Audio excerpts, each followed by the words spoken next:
We are live. Alright. Hello, everyone out there, ladies and gentlemen. My name is Brent Thomas. I am currently a student at Criss Cole Rehabilitation Center in Austin, Texas. And I want to tell you my side and my story. Okay, beginning my story. I went to Criss Cole Rehabilitation Center in May. I arrived there May 9th, 2023. And currently, I'm a student there. During my time there, starting out, within the first 3 months, pretty much smooth sailing. But around September, October, I started to seem like from that time everything was pretty much downhill. With that being said, I had a PTM meeting. I told the people in the PTM meeting that I might possibly have dyslexia. Then after that, it was all down. As another former student there said, it was all bad. So pretty much after that, from back to back, 6 months straight, I'm going to graduate.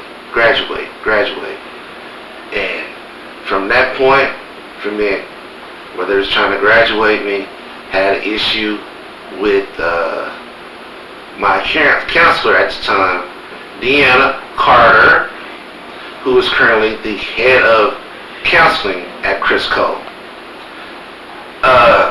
We had an issue with me being pulled out of my keyboarding class, and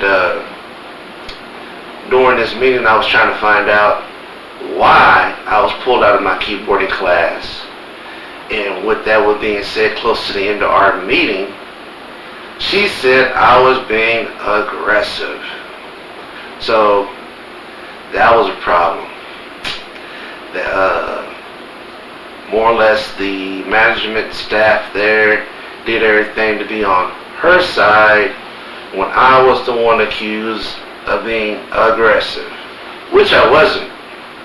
I got audio, as they say, facts, receipts, got that. So moving on, let's see what else. Down the road, some things happened with staff member there, with Shane, keyboarding instructor, with touching students' hands, being more or less inappropriate with emerging staff, from TWC, Texas Workforce, other counselors coming in getting training, talking about, oh, don't worry, I'm coming up behind you. Don't worry, I won't bite you unless you want me to. Talking to women. And I'm pretty sure any other man, and hearing about these things, boyfriends and husbands, I'm pretty sure they wouldn't want no other man talking about they finna come up behind their wives and don't worry, I won't bite. Because I know if it was me, I wouldn't appreciate that. But anyway, continue on with my story. I got receipts for that too.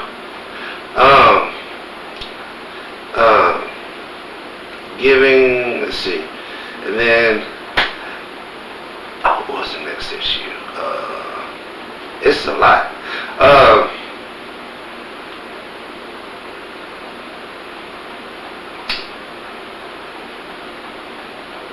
Come to the part in March of 2024, because I and my nephew put in an appeal.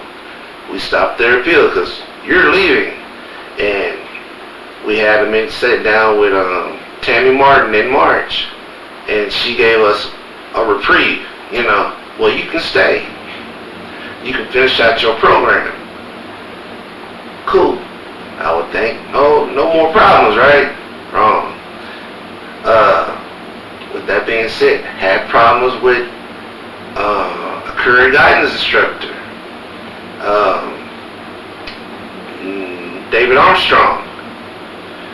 Somehow or other and stuff, he wanted me to send off an email, and he had a problem with me saying, I'm done. I will do what you want me to do a little later. I just need a tiny little break from all the technology. I'm done. So somehow or other and stuff, I guess I was being aggressive then, in which they tried to put, they called me to the office. My counselor at the time, Sharon Duffy, discussed the issue with me and David had. It wasn't really no issue and stuff like that. She said the other counselors down there heard me raising my voice and stuff, and like I told her, if they heard mine, I'm sure they heard David Armstrong's voice too. So, with that being said, she's going to tell me that upper management wanted her to write up a document for me to sign because I was being disrespectful and wanted me to sign this document, which gave them more than enough leeway for any little thing that I would have done. They could have kicked me out of Criss Cole Rehabilitation Center at any time. I told her I would not sign it. And with that being said too, next step, I had to talk to Conrad. I had to talk to Trey Shaw. They approached me with this same document the next day, talking about, we want you to sign the document. I said, I'm not going to sign something that I'm going to say, y'all want me to admit to something I'm guilty for when I'm not. So they let that loose, they let that go. Oh, well, all right, we won't talk about this no more. I'm just trying to give y'all the highlights of my journey. So that's David, okay. And we're going to come to the issue that I'm in right now. I caught an infection here around August 12th, 2024 at Criss Cole. And I had, let me give you some slight details. Before, when I caught this infection, they had a small COVID-19 outbreak there. They had, 6 staff members that had it and 9 students, far as I know. So I caught this infection during this time. So I had to go see it. They took me to the emergency room. Thank you for that. Yeah, I did a good job on that. Appreciate it. But during this time, when after I left the emergency room, went to go see my doctor. I was seeing the doctor about this infection. He gave me the medicine, and he said, I had no restrictions, but couldn't go nowhere. I had a work quest in place. I couldn't do my work quest because he had to pay focused attention on my infection. So I took the note to Trey Shaw, Deputy Director of Criss Cole Rehabilitation Center. The note that I gave him, I guess it wasn't good enough. So I returned back to my doctor to get a second note with more information, saying specifically because they wanted to send me home. So the second note says, Brent Thomas cannot fly outside of Austin. He must stay here because he needs to be under close supervision. Not by Criss Cole, but the doctor. So if anything went wrong, I can get to an emergency room and he could be informed to see what's going on with my progress. So Now, with that being said, this is September 2nd of 2024. So, now I'm back at home in Hereford, Texas, small town. Had a meeting on August 28th. I had a meeting with the director of Criss Cole, Julie Johnson. Remember, Julie Johnson. Now this is how this last part goes. Trey Shaw talked to my doctor on September 16th, and they said my doctor gave me the release to fly home. Right? So, on this meeting, September 28th, August 28th, Julie Johnson wanted to let me know that I will be flying out on August 29th. But the information that she gave me about my doctor saying that I was released was not true. Because Trey Shaw had August 16th, all that week, the weekend, Saturday, Sunday. When Monday came, Trey didn't let me know anything about any discussion that he had with the doctor. He was there on Tuesday, the next day. Most of the morning, I heard nothing from my quote-unquote counselor / deputy director, Trey Shaw. No one notified me of what my doctor said. So, when I had this meeting with Julie on Tuesday, she's going to notify me that I'm going home, and that's what it was. We had a discussion. I said, I disagree with what you're saying. And basically she said, came up with no, I ain't gonna say she came up. She came with a threat of, you're going home one way or other. Her words, not mine. So, on the 29th,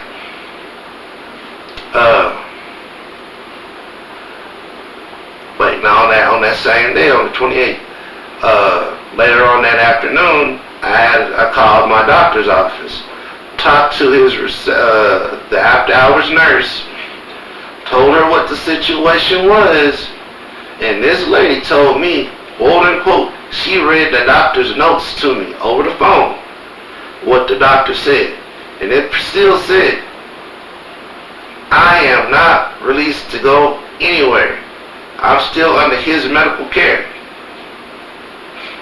So I go to talk to Julie Johnson and Trey Shaw on the 29th, early that morning.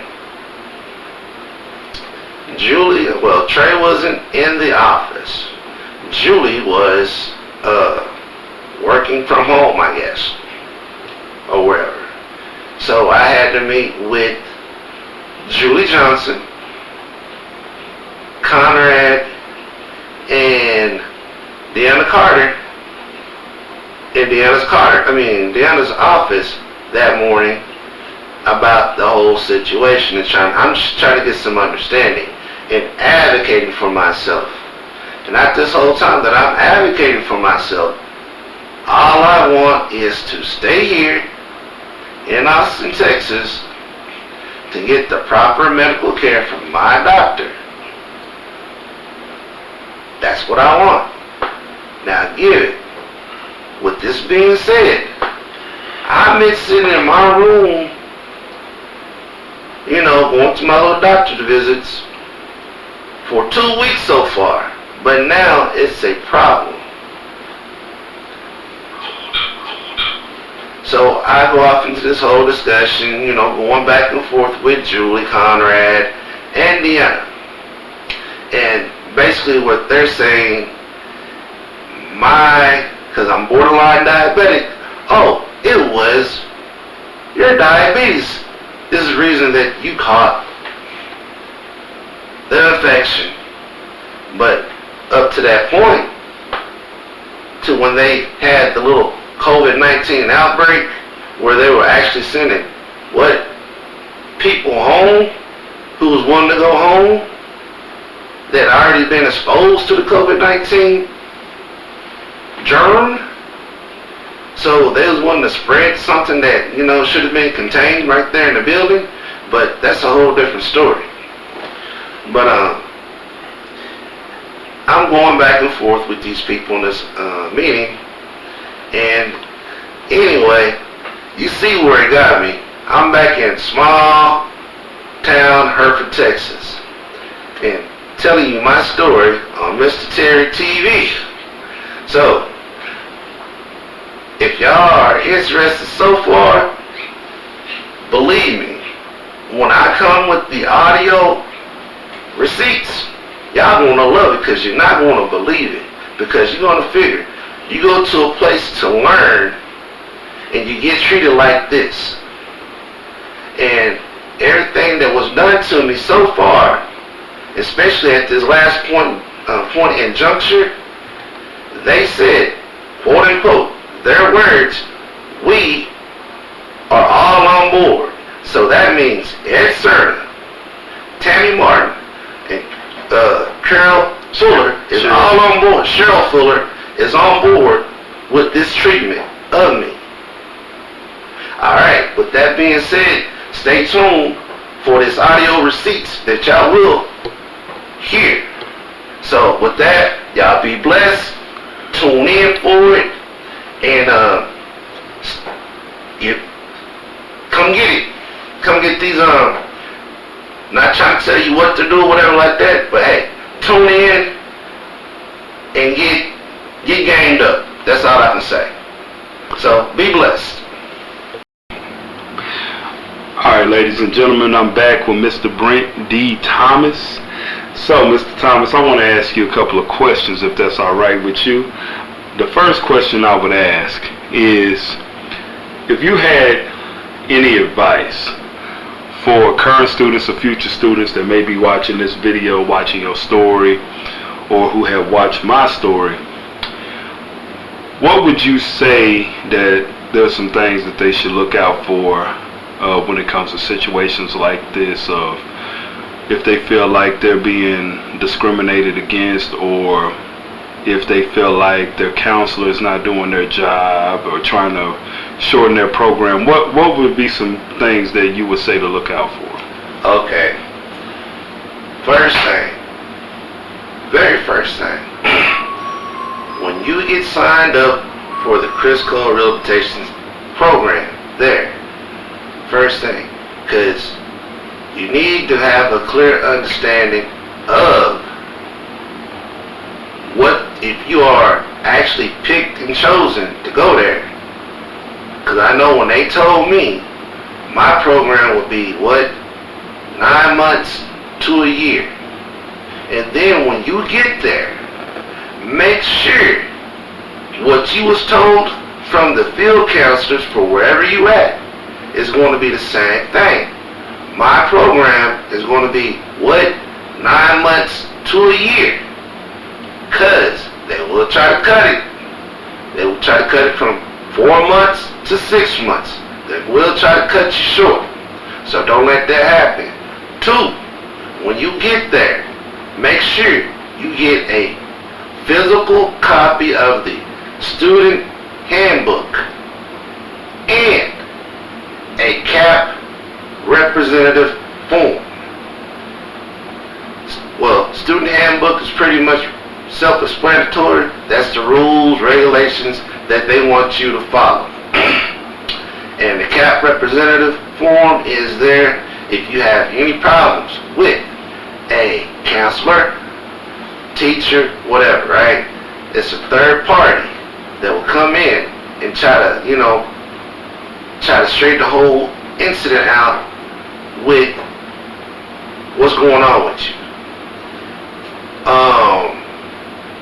And thirdly, make sure that you have a good rapport with your field counselor back at home, because your counselor need to make sure that whatever's going on, they're in tune.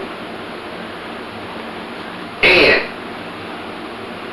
the next step will be, hey, make sure you have all the most important people's phone numbers, emails of Criss Cole. So with that being said right there, that would be from Julie Johnson, Trey Shaw, and then from there, that's inside the facility.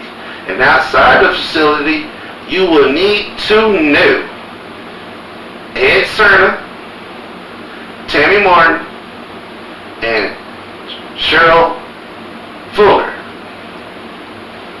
Phone number and email. I know I'm probably forgetting something else. Well, I won't leave it right there. That's what I can remember. But that's a good starter pack. Okay. So, let me ask you this. About your time at Criss Cole, what would you say to the people that may be watching this video right now or had watched the previous videos and say that they don't believe what we're saying? That there's no racism, there's no discrimination just because they may feel like this is an isolated incident because it was just you and I, or you know, people like Stacy and others, that they don't see no problem with what's going on because they didn't have a problem in their program. What would you say to people like that? Because you don't see it, don't mean it's not happening. It's just not happening to you. You know, because like anything else, like I told the people in my meetings or whatever like that, just the way they talk, we talk. You know, we talk amongst ourselves.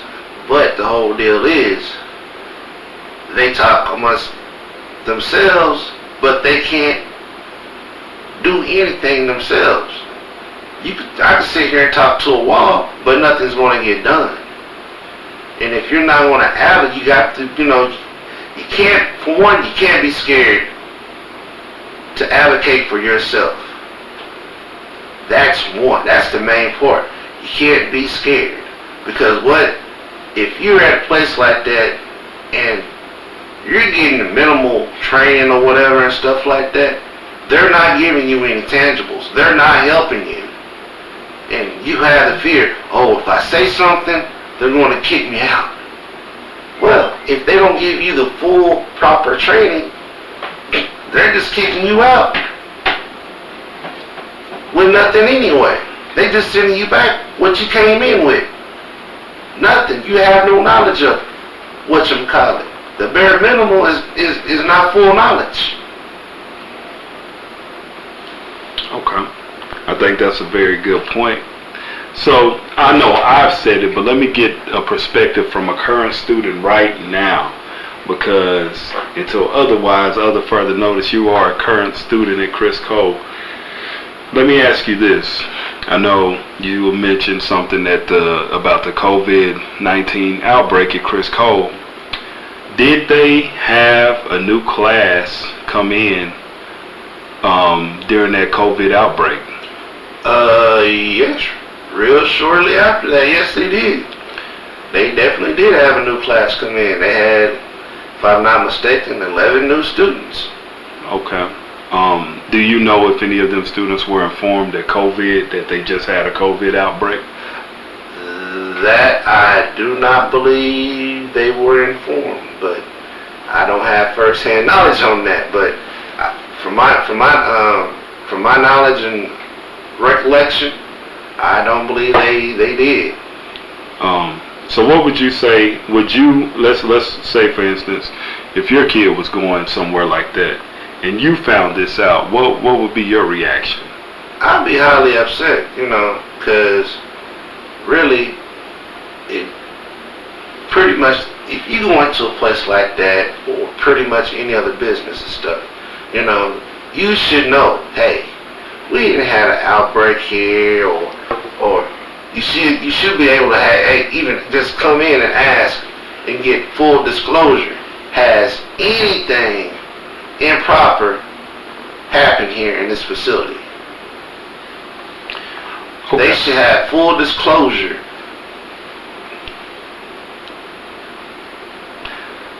With that being said, so what would you say about your experience at Criss Cole so far? Who would you say have been giving you the most problems? Like, where have you been getting the most resistance in your training? Well, the most resistance that I have got since my training would be starting with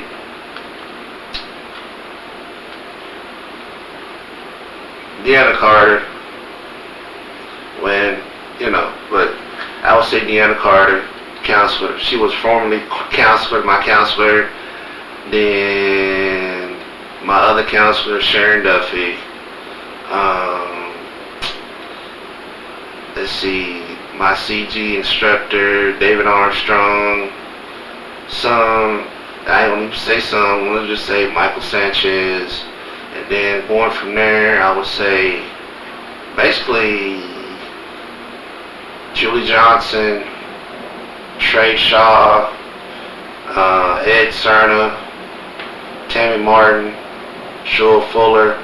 Even when I wrote emails and stuff like that, asking for help, asking them to come in and to help get some understanding with what's going on with me and stuff like that in my program, I got no response.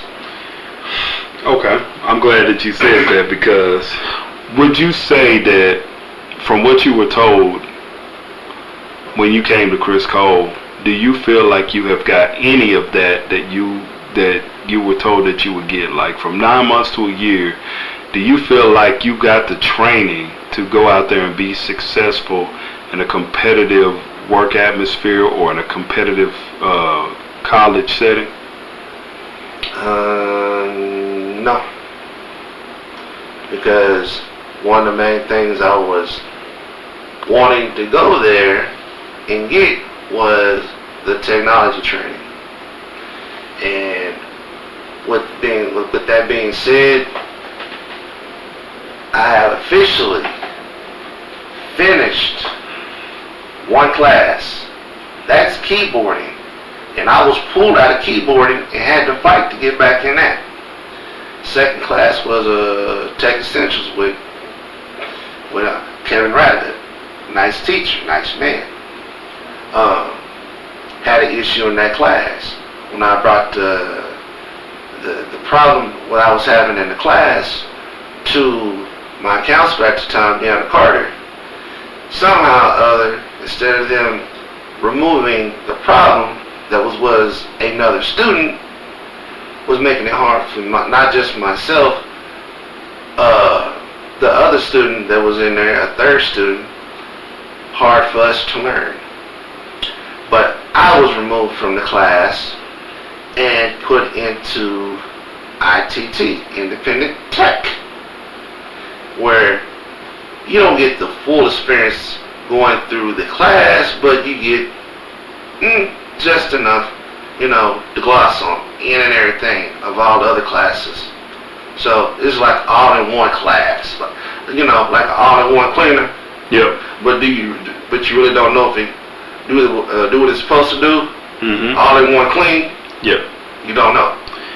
I would say with that being said, like, do you think that's fair to the students? I mean, well, it's not. Well, myself, I don't think it's fair.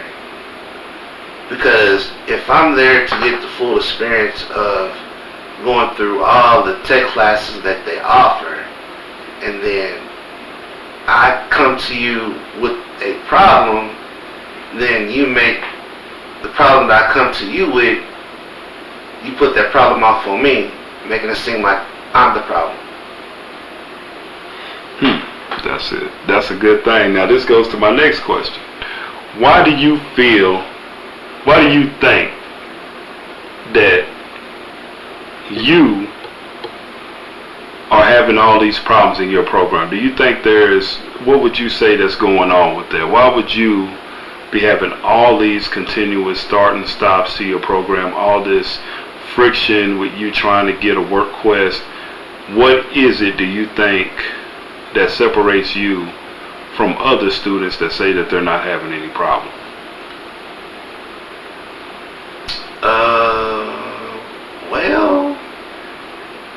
Well, see, only thing I can think of is that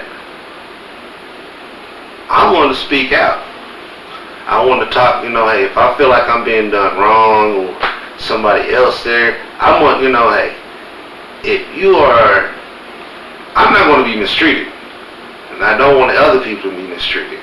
So that's the only reason why I'm even talking the way I'm talking right now. Because if they, I don't do anything, I'm not a problem at that center.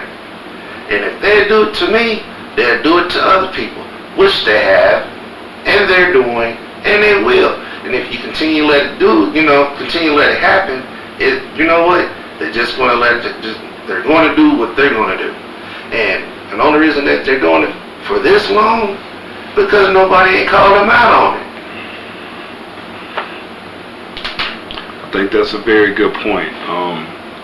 One thing that I experienced, I'm not sure if you've been experiencing or anything like that, but one thing I did experience when I went to the ACB, American Council of the Blind, Texas conference, is I actually noticed there was a couple of staff members there that treated me differently, than previous. They would interact with me, which you've seen differently. They didn't want to talk to me, like they didn't want to interact with me like I was some kind of a troublemaker or something like that. Have you witnessed that? Have you noticed a change in the atmosphere when you come around or speak to certain people? Well, I'm not going to say with everybody and stuff, because some had how they would usually greet me, they don't greet me how they used to or whatever. But that is what, it is what it is. But all I can say to that, you shouldn't take offense if you haven't, if you're not the one that's interfering with my program, you shouldn't be mad, because I'm not out here talking on you. Now, it's not my fault or my problem that you working for in an institution that's not quite, no, not even gonna say quite, it's not being fair to any and everybody. So I understand. This is how you make your living. This is how you pay your bills. This is how, this is how you make your living. But if whatever I'm saying, and I know what I'm saying is the truth, you shouldn't have to take offense to it. Because if I'm not saying you or naming out your name, don't get mad. Hey, but at the same time, don't co-sign what's going on. Because see, then you part of the problem too. I think that's amazing right there. You said that, I couldn't say it no better myself. I feel like there's been a lot of scuttlebutt I've heard from numerous sources that our names have been pretty much dragged through the mud at Criss Cole, and I feel like there are certain people there that are saying certain things about you and I, whether it's spreading things amongst the student body about discrimination, and that, you know, they look down on us for pretty much educating people that we come across, letting them know how to navigate through the waters of Criss Cole. What would you say about that? Okay, why? Okay. Okay. So, how can you be mad and throw dirt or whatever you want to call it on my name or your name when we doing just like they doing? They're there to provide information, and that's all I'm doing. Or, you know, hey, you need to do X, Y, Z. If I provide information, and the only thing different about me and them, I'm providing information and not getting paid for it. So where do you see the disservice is? Whatever information I have, I'm giving it for free. So whatever I say has to be on point. But the problem is, if you're getting paid for the information and you're giving me this information, you're doing discredit to your position and your title. You're paid to educate us, give us information. Like I told them before,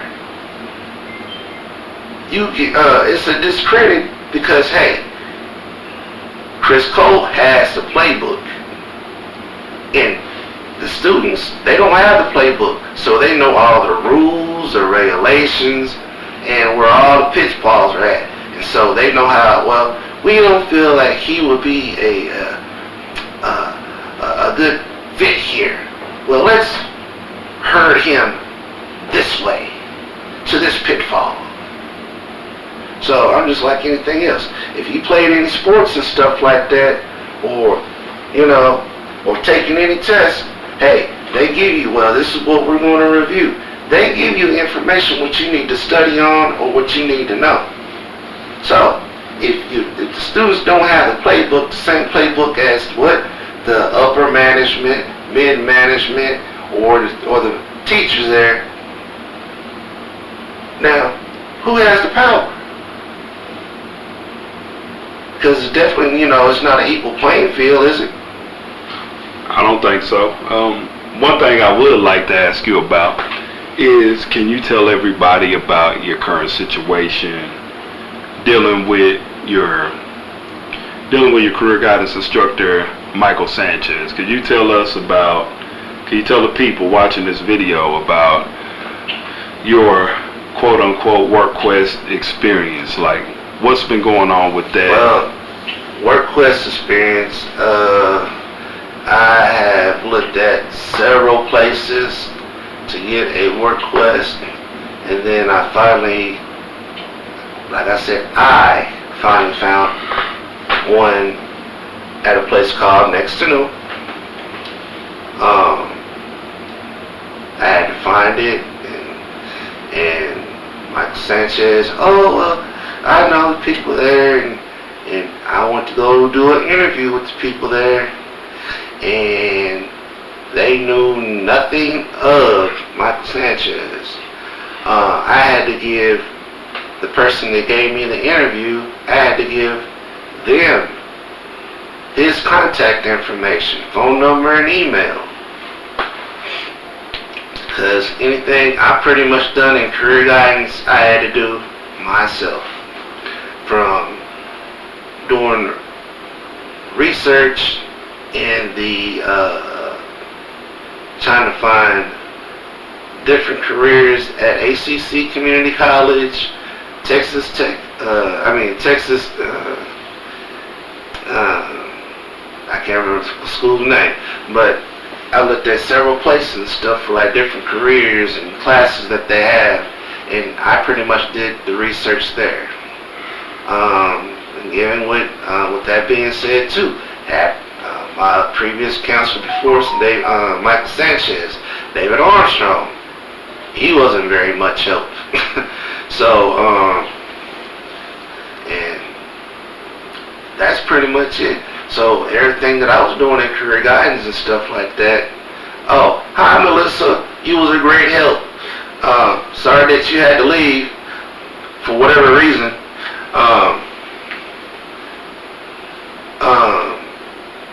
Yeah, you know, so if I'm pretty much doing all the research and doing all this information myself, and the career guidance, and you know, they say they're supposed to be a career guidance instructor and stuff, so you're supposed to be there kind of guiding me and letting me know, because you're a professional in this field, right? If I'm doing it myself, why are you there? Yes. So basically, if you're there, you're not providing me with the proper guidance and, well, X, Y, Z, and you know, you need to go this way, you need to move this way, and that's probably going to be the best beneficial thing for you. And if you're not providing that, you're just basically sitting there collecting a check. Well, let me ask you this. Didn't you have, tell us about the situation that went down with you and the lighthouse? Wasn't you trying to have a West experience with the lighthouse? Okay. Now, given the lighthouse, Travis Association for the Blind. Now, I have put in a couple applications with them, you know, on my own. Well, since, you know, I know I've worked there before, I know when I did work there, hey, I was a good employee. Showed up on time, did X, Y, Z. Did what I was supposed to do. Left there with no problems. So, I'm looking, I need a job, I need a work experience. Well, they got a warehouse specialist training program. Well, things might have changed, but let me try that. That's what I did. So when I finally did get an interview with the Travis Association for the Blind, I went there for a tour/interview. Now, I think the tour went good. The initial interview was going well. Then, and I mean then, as I'm discussing what days, they said, what days could I work? As I'm going to tell the person that I'm talking to, I can work on Monday, Wednesday, then the CG instructor CG instructor named Marshall Nay jumps in and tells, in my interview, you know, oh no, he doesn't have to work those days.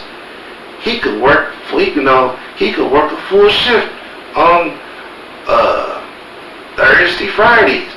He could just, you know, he don't have to work these days. He could just work a full shift all days or whatever. And that's where a problem came in. No, we're not doing that, sir. Because that's not what me and your boss, Julie Johnson, discussed. And we went back and forth. And with that being said, with him jumping in with information that he had no business even knowing.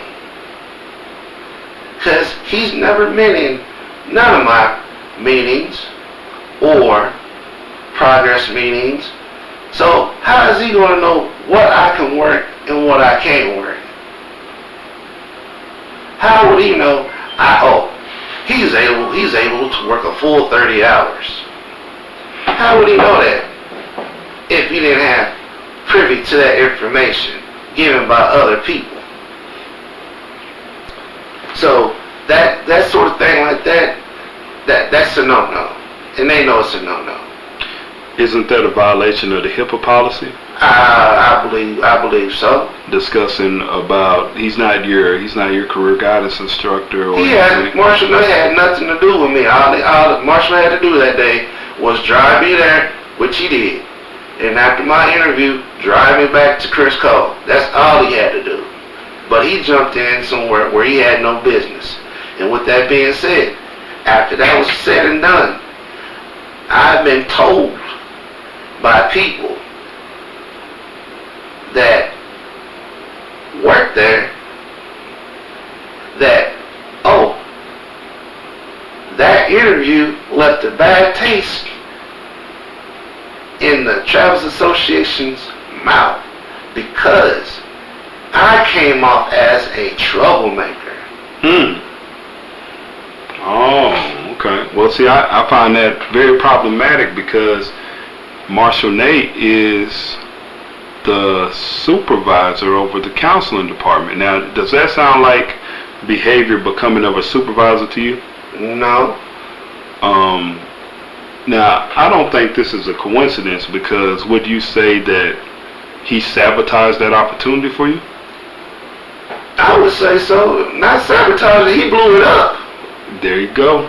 There you go. I've had the same experience, and you mentioned his boss, Julie Johnson, so I'm sure you informed her about that, right? Yes, I did. What was her response to that? Oh, well, I'm going to talk to Marshall. I'm going to send him an email.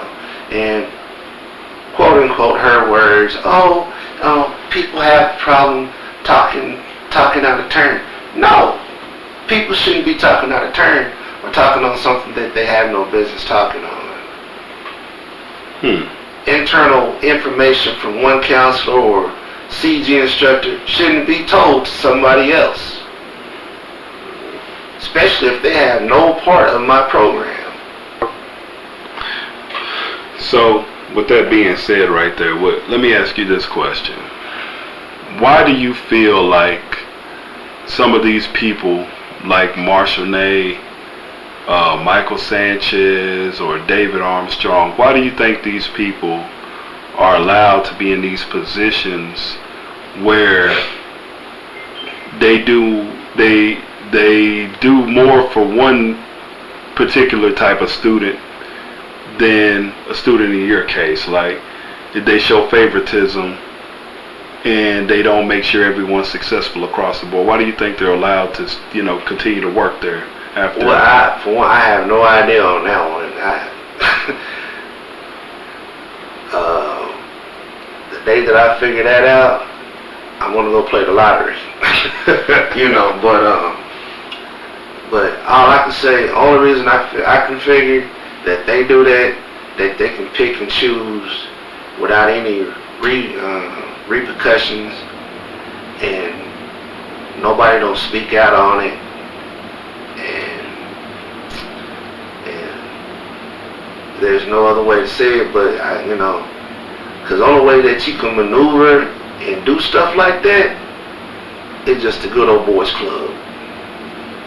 Whatever I do and stuff like that, and if I'm ever called on it, you got my back. They make it seem like, oh, they're the bad guy, they're wrong. Oh, I've been doing this for so long, I know what I'm doing.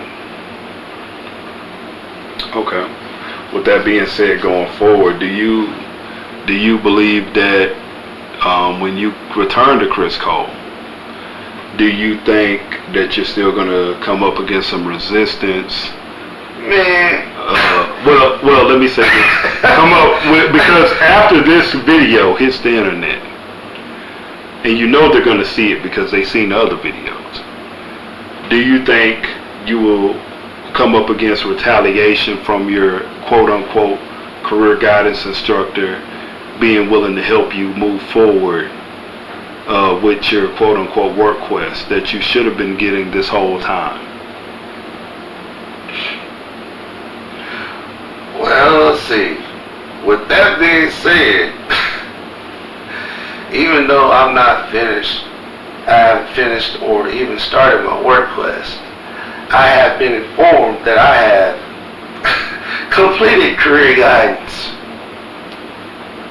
So looking back on, looking forward and going from my own personal experience with all the problems I have had up to this point, all I can do is look forward to more problems or more encounters, and I just got to see what these encounters or potential problems may be, you know. So I'm more or less, I gotta bob and weave.